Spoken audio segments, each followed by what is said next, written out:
Good morning students, class 8 science. बेटा आज हम लोग साइंस में हमारा चैप्टर 11 तक कंप्लीट हो चुका है, ठीक है। और अब हमारे पास बचे हुए हैं चैप्टर 13, 17 और 18। 3 लेसन्स हमें रिमेन हैं जो हम पढ़ेंगे, ठीक है। तो इसके लिए अभी हमारे पास काफ़ी टाइम अवेलेबल है, सो दैट मैं आप लोगों को आज साइंस से रिलेटेड कुछ जो थिंग्स हैं उसके बारे में डिस्कस करूँगा, ठीक है। तो पहले इसमें है, आपके बुक में पेज 24 पे दिया हुआ है, you can see at your book that something you need to know. कुछ ऐसी चीज़ें जो आपको अपने चैप्टर के अलावा भी जाननी चाहिए। The first is that branches of agriculture. Our first lesson was crop production and management, ठीक है। हमने अपने पहले साइंस के चैप्टर में पढ़ा था कि फसल उत्पादन क्या होता है, उसका मैनेजमेंट कैसे किया जाता है, ठीक है। तो इस चैप्टर में पढ़ने के बाद कुछ ऐसी इसी से रिलेटेड चीज़ें हैं जो हम यहाँ पे डिस्कस करेंगे। That is the branches of agriculture. कृषि विज्ञान जो है, कृषि विज्ञान की और भी शाखाएँ होती हैं, उनके बारे में हम यहाँ पे जानेंगे one by one. The first one is crop science, ठीक है। This is a branch of agriculture that deal with the principle and practice of cultivation and management of crop.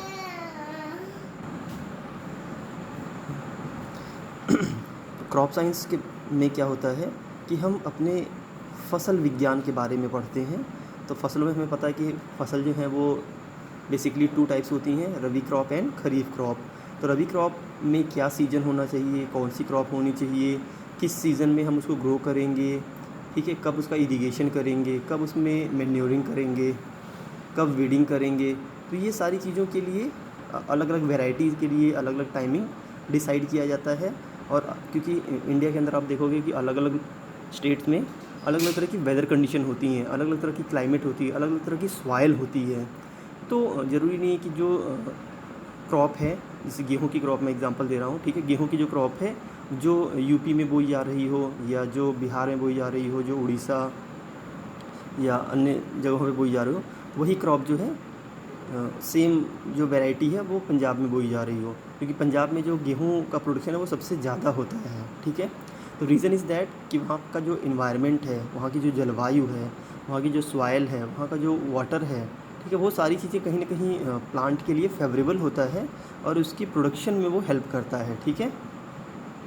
तो इस तरह के साइंस को हम क्या कहते हैं, क्रॉप साइंस कहते हैं। क्रॉप साइंस में हम किन के बारे में अध्ययन करेंगे, क्रॉप साइंस के अंदर हम अपने जो भी फसल होती है, ठीक है, क्रॉप होती है, क्रॉप के बारे में हम उसमें अध्ययन करते हैं।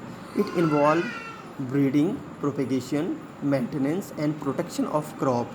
अब देखिए, क्रॉप साइंस के अंतर्गत हमें क्या क्या चीज़ें पढ़नी होती हैं, उसकी ब्रीडिंग, ठीक है, हर एक क्रॉप में, ठीक है, जब उसकी फ्लावरिंग सीजन आता है तो फ्लावरिंग ही मेन पार्ट होता है जो क्रॉप की ईल्ड को डिसाइड करता है। तो फ्लावरिंग किस सीज़न में आ रही है, उस समय कैसा वेदर होना चाहिए फ्लावरिंग के लिए, वो सारी चीज़ें इसमें हम पढ़ते हैं, उसके बारे में जानकारियाँ रखते हैं। प्रोपेगेशन, ठीक है, propagation means type of asexual reproduction है, जिसमें कि प्लांट को हम कैसे इम्प्लांट करें, ठीक है। सब्जियों में या फलों में हम देखेंगे कि हम कई बार प्रोपेगेशन मेथड से एक से कई पौधे लगाते हैं, ठीक है। मेंटेनेंस, मेंटेनेंस का मतलब ये है कि अपने रख रखाव करना, अपनी फसल का रख रखाव करना, कीट पतंगों से रख रखाव करना, जंगली जानवरों से रख रखाव करना, ठीक है, अन्य चीज़ों से उसका बचाव करना। प्रोटेक्शन ऑफ क्रॉप, ठीक है, ये सारी चीज़ें पढ़ेंगे। One who studies crop science is called crop scientist. जो भी बच्चे, जो स्टूडेंट्स क्रॉप साइंस की स्टडी करते हैं उनको हम क्रॉप साइंटिस्ट कहते हैं। जैसे दांत के डॉक्टर को डेंटिस्ट कहते हैं ना, तो वैसे ही क्रॉप साइंस के जो स्टूडेंट होंगे उनका जो नेम होगा, ठीक है, उनका जो डेजिग्नेशन आएगा वो क्रॉप साइंटिस्ट के रूप में आएगा। Second one is soil science. Soil science क्या होती है, this is a branch of agriculture which is concern with this scientific study of soil. क्योंकि हमें पता है हमारी जो भी क्रॉप ग्रो होनी है, क्रॉप ग्रो होने के लिए सबसे जो बेसिक और सबसे प्राइमरी कंडीशन है दैट इज़ द क्रॉप के लिए सॉइल है, ठीक है। तो सॉइल ही के ऊपर ही डिपेंड करता है कि हमारी क्रॉप कैसी होगी, ठीक है। उसमें से कितनी ज़्यादा प्रोडक्शन हो सकती है, कितनी कम प्रोडक्शन हो सकती है। तो विज्ञान की वह शाखा जो मृदा के बारे में, जो ज़मीन के बारे में हमें सारी जानकारियाँ देती है, हम उसे सॉइल साइंस के नाम से जानते हैं। Soil properties, soil reaction, soil chemistry, ठीक है, soil microbiology, soil fertility and management, ये उसके पार्ट्स हैं जो हम उसके अंदर पढ़ते हैं। सॉइल प्रॉपर्टीज़ का मतलब क्या हो गया कि हमने अपने साइंस में पढ़ा होगा, सॉइल जो है, सॉइल का प्रोफाइल होता है, ठीक है, सॉइल का प्रोफाइल होता है। सॉइल प्रोफाइल का मतलब ये हो गया कि जैसे जैसे हम मिट्टी में नीचे गड्ढा खोदते जाएंगे, हम देखेंगे जो सॉइल का साइज़ है, पार्टिकल साइज़ है, वो बड़े होते चले जाएंगे, ठीक है। हम मिट्टी में जितना नीचे जाएंगे उतने बड़े बड़े कंकड़ हमें मिलना शुरू हो जाते हैं। और मिट्टी की सबसे ऊपरी जो लेयर होती है, वही जो टॉप लेयर होती है अर्थ की, वही सॉइल होती है और वही फर्टाइल होनी चाहिए। उसमें ह्यूमस कंटेंट कितना होना चाहिए या कितनी अच्छी मात्रा में, उसी हिसाब से हमारा जो खेत है उतना ज़्यादा अच्छा होगा, ठीक है। सॉइल रिएक्शन, सॉइल रिएक्शन का मतलब ये होता है, हमें पता है कि अलग अलग जगहों की मिट्टी अलग अलग तरह की होती है। कुछ जगह पे क्षारीय मिट्टी होती है, ठीक है, जैसे ऊसर। तो ऊसर जो जगह होता है वहाँ पे NaOH कास्टिक की मात्रा ज़्यादा होती है, ठीक है। तो वहाँ पे जो pH होगा, ठीक है, हाइड्रोजन आयन कंसनट्रेशन की जो हम बात करें अगर सॉइल रिएक्शन में, चूँकि pH चेक किया जाता है, तो pH जो होगा वहाँ पे हाई होगा, ठीक है, मोर देन 8 होगा वहाँ पे pH। और 8 pH पे कभी भी प्लांट नहीं ग्रो करते, हमारी क्रॉप ग्रो नहीं करेगी, ठीक है। या वेजिटेबल्स क्रॉप या जो फ्रूट क्रॉप्स हैं, ठीक है, बाग, फलों के बाग हैं, वो नहीं लग पाएंगे ऊसर की ज़मीन में, ठीक है।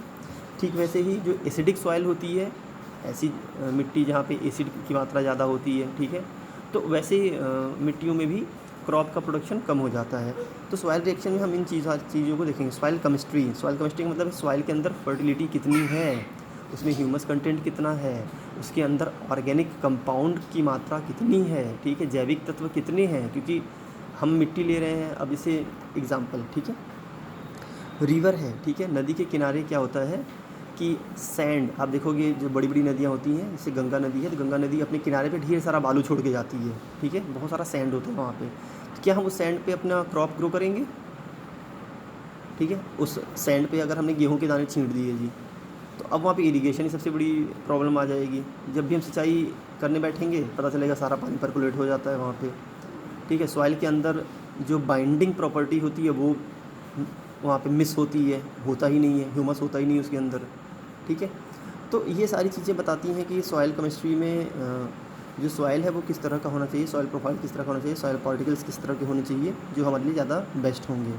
सॉइल माइक्रोबायोलॉजी, सॉइल माइक्रोबायोलॉजी का मतलब होता है कि मिट्टी के अंदर, जैसे हमने सबसे कॉमन एग्जांपल जो देखा है कि हम दलहनी फसलों को जब उगाते हैं तो उसमें दलहनी फसलों की जड़ों में राइजोबियम बैक्टीरिया ग्रो कर जाता है। अब राइजोबियम क्या है? राइजोबियम बैक्टीरिया एक माइक्रो ऑर्गेनिज्म है, ठीक है। राइजोबियम बैक्टीरिया एक माइक्रो ऑर्गेनिज्म है, एक माइक्रो ऑर्गेनिज्म है जो कि हमारी फसलों के लिए लाभदायक है, ठीक है। वो दलहनी फसलों की जड़ों में आके रूट नोड्यूल्स में सिम्बायोटिक रिलेशनशिप बनाता है, जिसकी वजह से नाइट्रोजन फिक्सेशन करता है, ठीक है। वातावरण से नाइट्रोजन को लेकर के ज़मीन को वो उपलब्ध कराता है। Who studies soil is called the soil scientist. जो छात्र सॉइल विज्ञान को पढ़ते हैं हम उनको सॉइल साइंटिस्ट कहते हैं, ठीक है। मृदा वैज्ञानिक कहते हैं। हॉर्टिकल्चर, ये भी एक ब्रांच है एग्रीकल्चर की, हॉर्टिकल्चर। हॉर्टिकल्चर में हम क्या चीज़ जानेंगे? This is the study of how to grow vegetables, fruit and ornamental plant. कृषि विज्ञान की इस शाखा में हम ये पढ़ते हैं कि किस तरह से हमें सब्जियों की, फलों की और जो सजावटी पौधे हैं उनकी खेती कैसे की जानी चाहिए या कैसे किया जाए, ठीक है। It is a special branch of crop science. A scientist who studies horticulture is called as a horticulturist. जो भी छात्र या जो बच्चे हॉर्टिकल्चर का विज्ञान पढ़ते हैं उन्हें हॉर्टिकल्चरिस्ट कहा जाता है, ठीक है। Next one is forestry. Next one is forestry, ठीक है।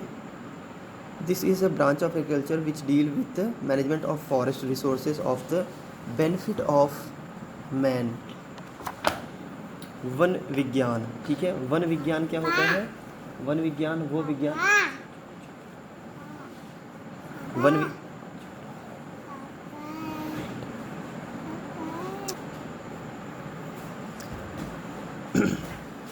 इसमें वनों के संरक्षण और वनों के उत्पादन पे पढ़ा जाता है उसके बारे में। Forestry involve the study of economic tree such as mahogany, shisham, etc.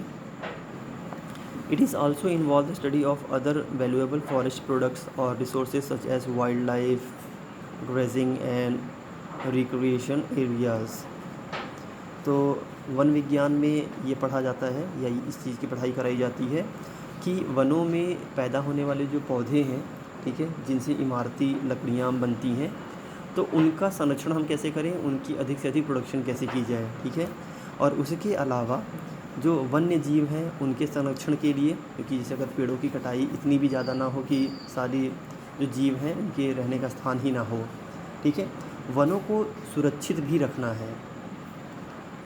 तो वनों के संरक्षण के लिए क्या है कि जितनी मात्रा में पेड़ कट रहे हैं उससे अधिक मात्रा में पेड़ों को लगाया भी जाए, ताकि जो उसकी डेंसिटी है, जो घनत्व है, वो बरकरार रहे और जो उसमें रहने वाले जीव हैं वो आसानी से वहाँ पे अपना वास स्थान रख सकें, ठीक है। Agricultural extension, this is an aspect of agriculture which deal with the education of farmer. Agriculture extension में क्या होता है कि किसानों को उसके बारे में जागरूक किया, किसानों को उसके बारे में समझाया जाता है, बढ़ाया जाता है, उनको ट्रेनिंग दी जाती है। It involve the systematic of information to the farmer. Agriculture extension में हम जितने भी किसान होते हैं, क्योंकि अधिकतर जो क्रॉप प्रोडक्शन है वो किसान के ऊपर डिपेंडेंट रहता है। अगर किसान ही जानकार होगा या उसके पास ये जानकारी होगी कि मुझे किस क्रॉप को किस तरह से बोना है, किस तरह से अपने फसल की सुरक्षा करनी है, तो एग्रीकल्चर प्रोडक्शन अपने आप बढ़ जाएगा। तो एग्रीकल्चर एक्सटेंशन में इन सारी चीज़ों के बारे में बताया जाता है, इससे रिलेटेड इन्फॉर्मेशंस बताई जाती है।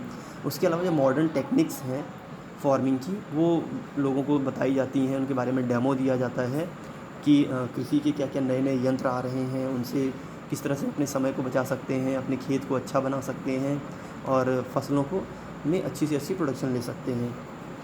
द लास्ट वन है एग्रीकल्चरल इंजीनियरिंग।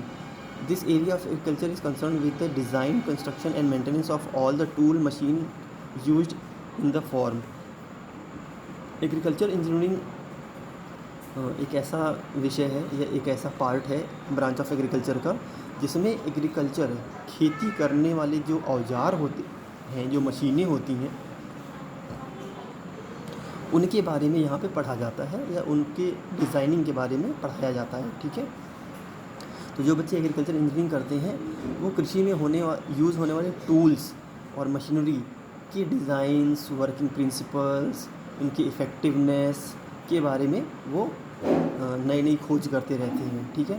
जैसे आज के 20 साल पहले या आज के 30 साल पहले की अगर हम बात करें तो फसलों की जो कटाई होती थी वो मैनुअल हुआ करती थी। जैसे गेहूँ है, गेहूँ मैनुअली कटा करता था, लोग हाथों से हाशिए से काटा करते थे और फिर उसकी पिटाई करते थे, ठीक है। जैसे धान के खेत में उसको पीट करके उसमें से धान को अलग करते थे। लेकिन आज के समय में अगर हम देखेंगे तो हार्वेस्टर मशीन अवेलेबल है। हार्वेस्टर मशीन क्या करती है, 1 घंटे में ही पूरा कई बीघे की जो क्रॉप है उसको काट करके और अनाज को अलग कर देती है और हे को अलग कर देती है। तो ये सारी चीज़ें कहाँ पे पॉसिबल हो पाई हैं, एग्रीकल्चर इंजीनियरिंग से, ठीक है। टूल्स हैं, अलग अलग तरह की टूल्स हम देखते हैं बाज़ार में अवेलेबल हैं, ठीक है। खेती के लिए जो औजार हैं वो नए नए तरह के औजार मतलब हमेशा बनते रहते हैं, मार्केट में आते रहते हैं, जिससे किसानों को अधिक से अधिक सुविधा मिल सके और वो खेती आसानी से कर सकें, ठीक है।